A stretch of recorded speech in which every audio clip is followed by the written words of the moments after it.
51장 33절에서 44절 말씀을 우리 한 절씩 교독하고 마지막 절을 합독하도록 하겠습니다.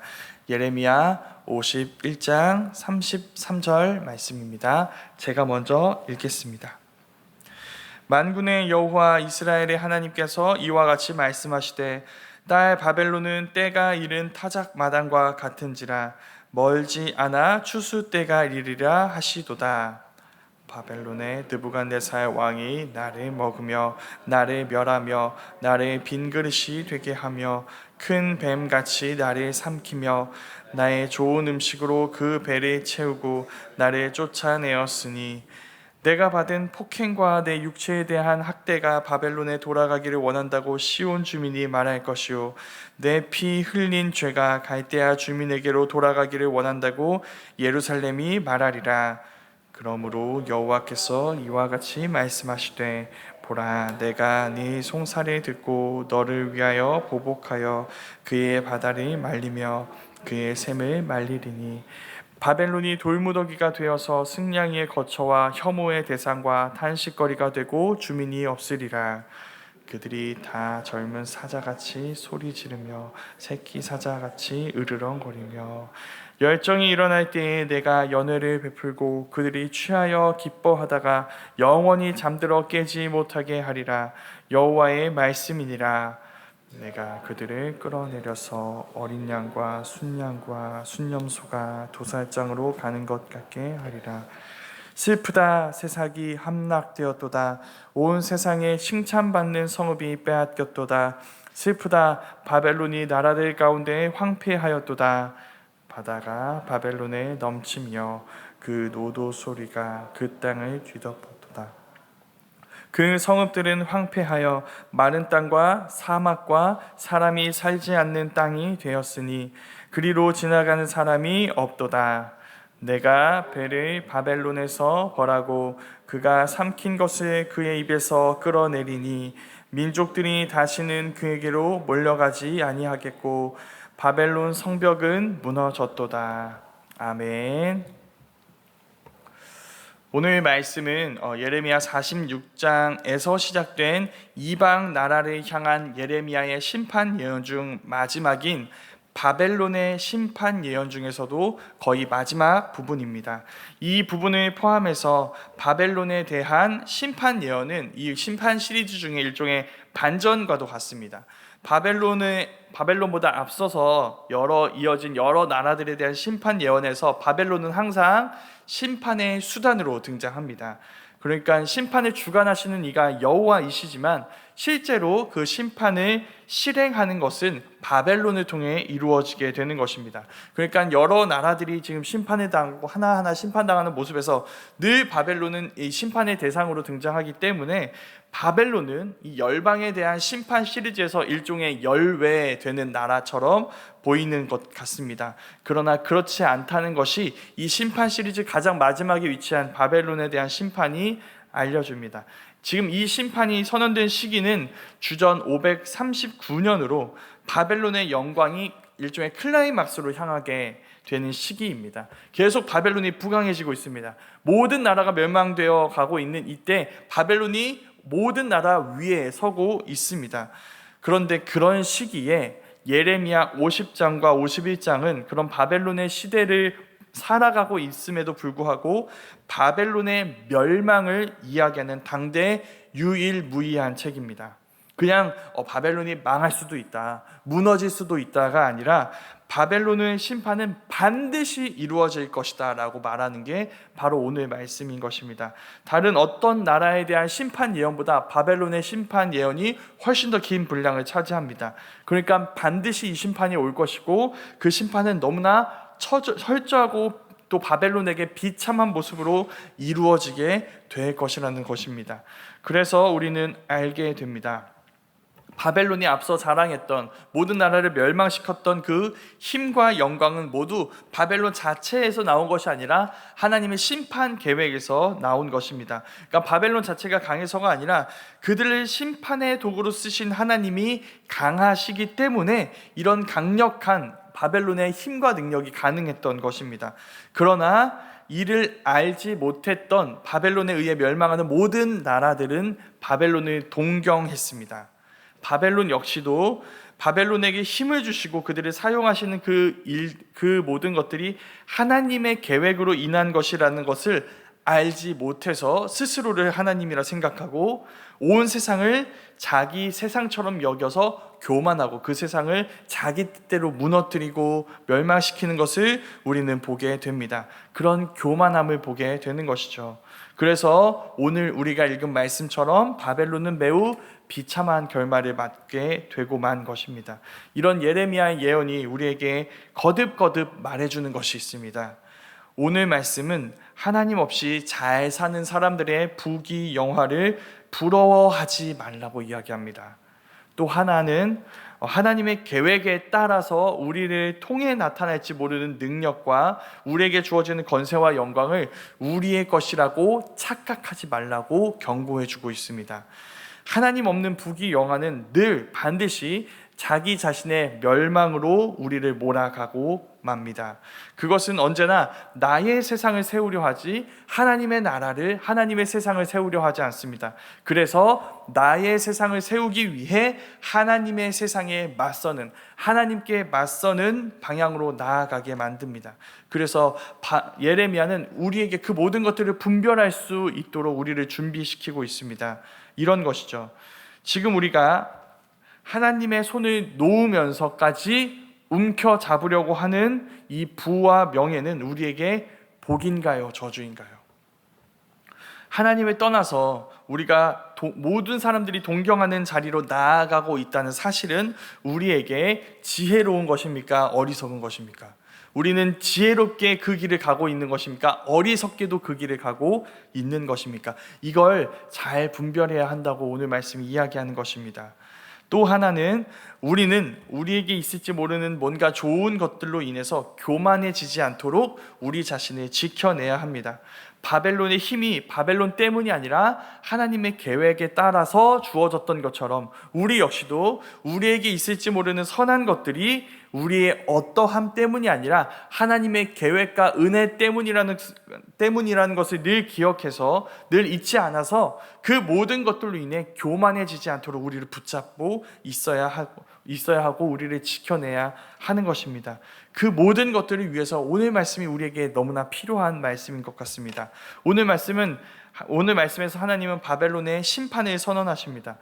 성경에서 언제나 그렇지만 어느 특정한 부분에서 하나님을 부르는 칭호는 반드시 그런 하나님이 하시는 일들과 관련이 있습니다. 오늘 말씀은 하나님을 만군의 여호와 이스라엘의 하나님이라고 부릅니다.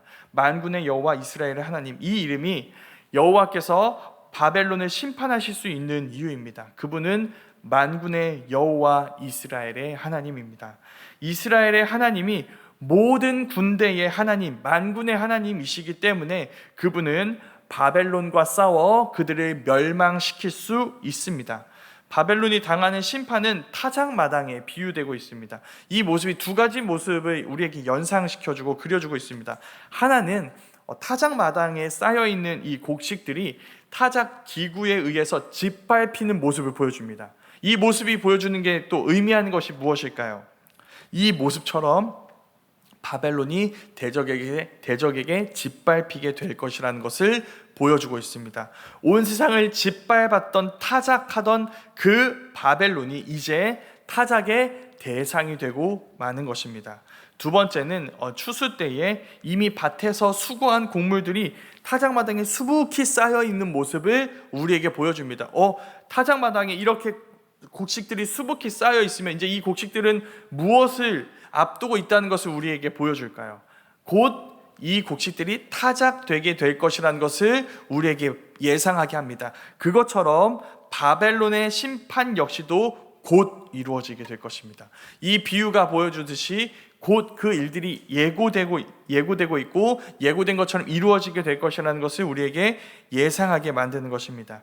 이 심판이 오게 된 것에는 유다의 탄식이 있었습니다.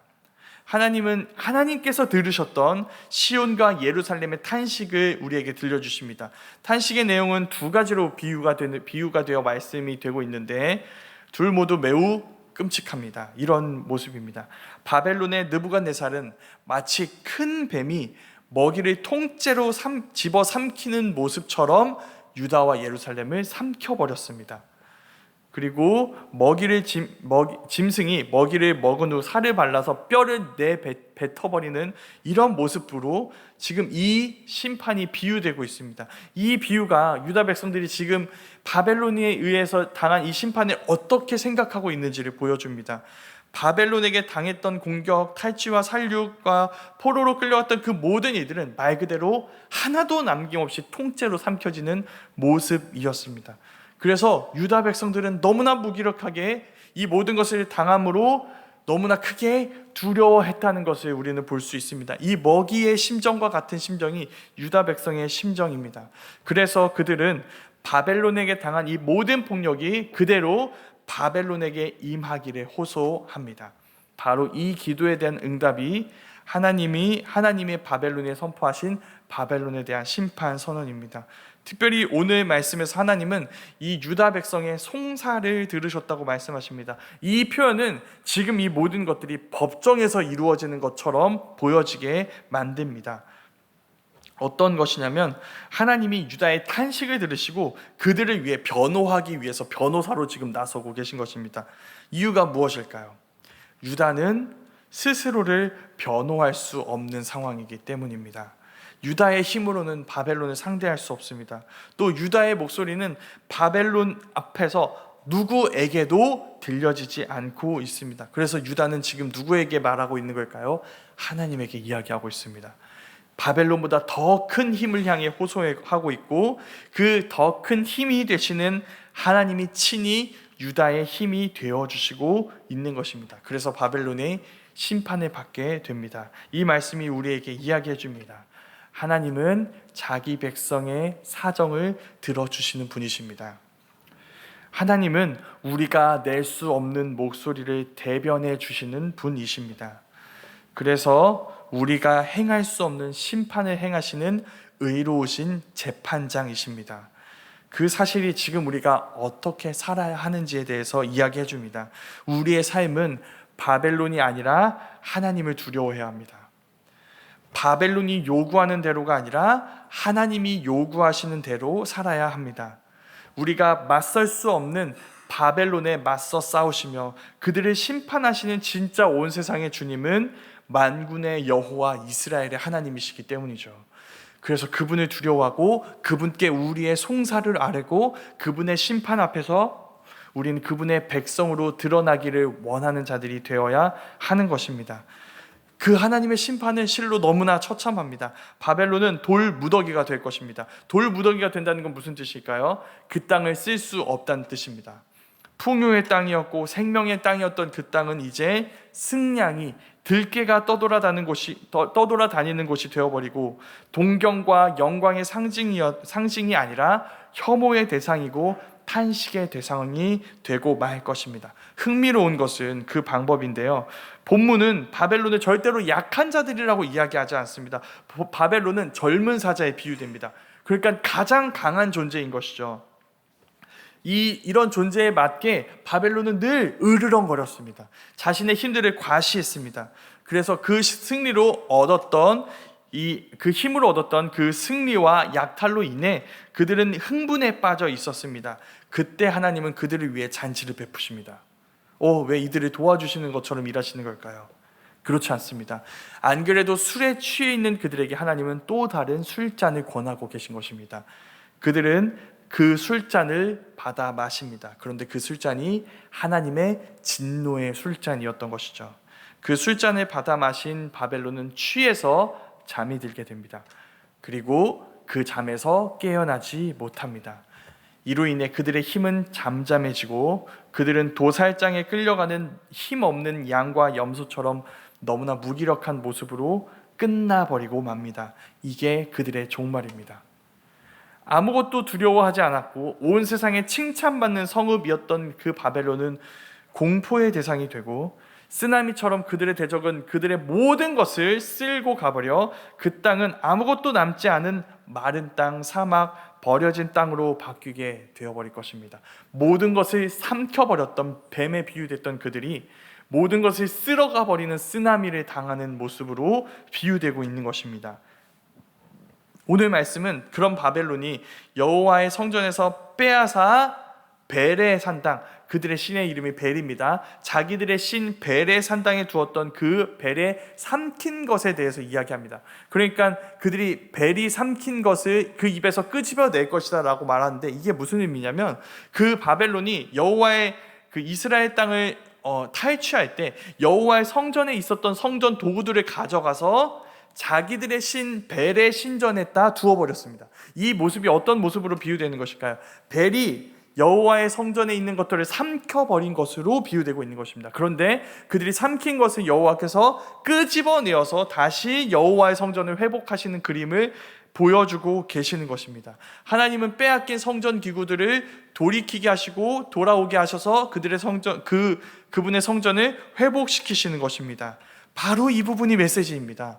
하나님은 그저 바벨론을 심판하고 바벨론을 공격하는 것으로, 또 이스라엘이 포로에서 돌아오는 것으로 지금 모든 계획을 끝내실 것으로 생각하고 계시지 않습니다. 하나님은 빼앗긴 성전, 무너진 성전을 재건하고 계신 것입니다. 이게 하나님의 마지막의 그림인 것입니다. 마지막에 있었던 하나님의 계획 마지막에 있는 그림입니다. 하나님은 그저 이스라엘의 무너진, 구겨진 체면을 되찾아 주시고 그의 수치를 지워주시는 것이 아니라 이스라엘에게 하나님을 회복시켜 주고 하시고 계십니다. 이스라엘의 성전을 다시 지으려고 하고 계십니다. 이스라엘이 잃어버린 가장 큰 것이 다른 어떤 것과도 비교할 수 없는 하나님이시기 때문에 하나님은 성전을 지으시고 거기서 자기 백성과 만날 준비를 하고 계시며 거기서 이스라엘이 빼앗겼던 모든 것을 되찾아 주게 하시려는 일들을 계획하고 계신 것입니다. 이게 사실 구약 성경만의 결론이 아니라 모든 성경의 마지막 부분에서 나오는 결론입니다.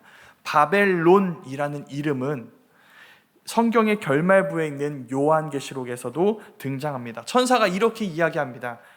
무너졌도다, 무너졌도다, 큰 성 바벨론이여. 이것이 성경이 말하는 바벨론이 무엇인지, 그리고 그 바벨론의 결말이 무엇인지를 우리에게 보여줍니다.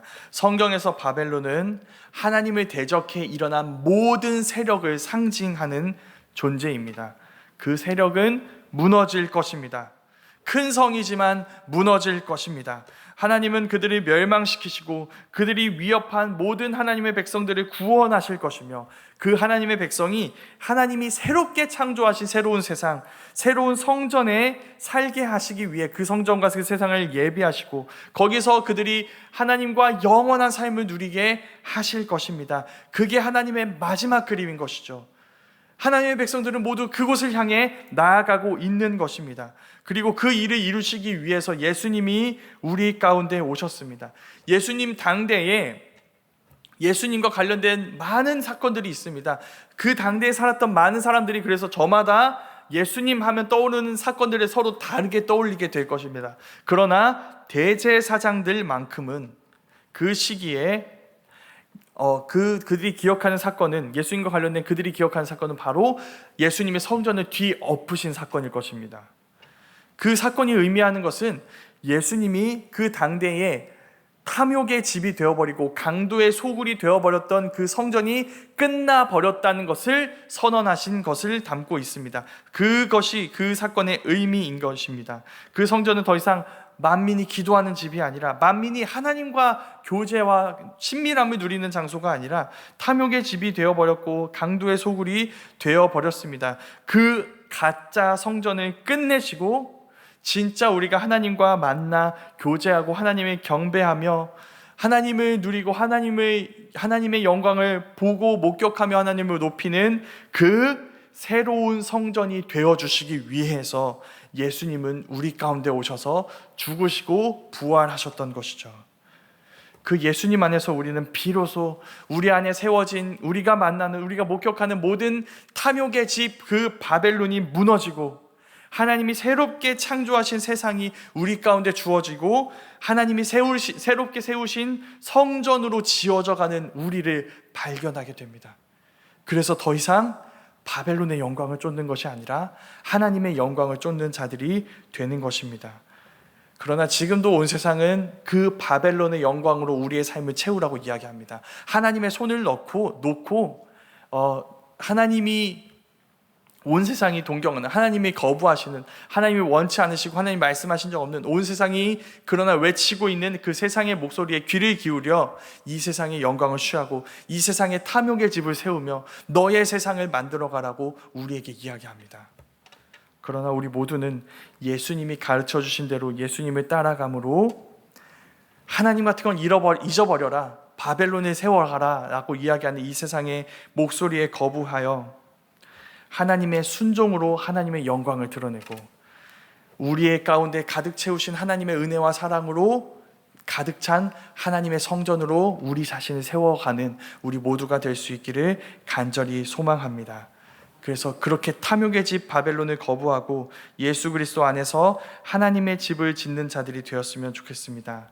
그래서 오늘도 세상이 말하는 대로 우리의 자리가 지금 높은가 낮은가 그것으로 인해 교만하거나 좌절하는 것이 아니라 높고 낮은 그 모든 자리에서 우리와 함께 하시는 예수 그리스도를 즐거워하며 거기에서 우리를 부르신 그 자리에서 그분을 닮아가고 따라가는 우리의 삶에 감사하고 기뻐할 수 있었으면 좋겠습니다. 그렇게 우리 삶이 바벨론의 탐욕과 술 취함이 아니라 하나님의 기쁨과 예수 그리스도의 은혜와 사랑으로 가득 차고 그것을 흘려보내는 은혜의 통로로 쓰임받는 우리 모두가 될 수 있기를 간절히 소망합니다.